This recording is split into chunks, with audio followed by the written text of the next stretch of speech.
Сәлеметсіздер ме достар? Бүгін тауық етін дайындайтын боламыз. Өте дәмді, сочный болып шығатын болады және өте тиімді заттармен жасалынады.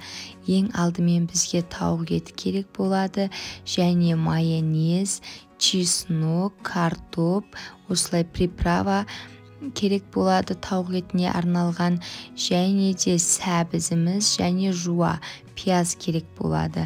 Осылай барлығын араластырып 1 сағатқа мариновка жасап қоямыз.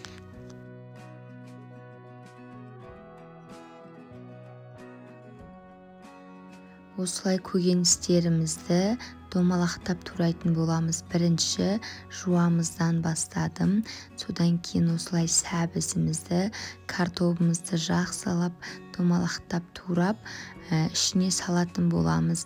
1 сағат мариновкада барлығы тұрады.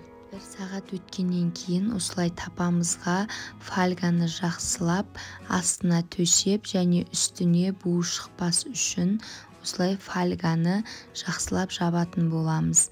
Өте қарапайым, міне осылай бу шықпайтындай қылып жауып 45 минутқа қоямыз.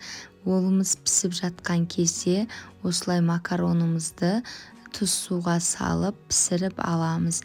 Міне 45 минут өтті. Тағамымыз дайын болды. Өте жұмсақ, картопы да сәбізі де барлығы жақсылап піскен. Таза піскен. Міне өздеріңіз тамашалаңыздар. Ішінде суына дейін өз суы өзінде өте дәмді шыққан. Осылай әсемдесеңіздер де болады. Макаронды салып, жанына осылай қойып, үйлеріңізде бар көкөністермен әдемілеп, сәндеп, әрлеп ұсынсаңыздар, балаларыңыз да, үйдегі ата-аналарыңыз да жақсылап жейтін болады.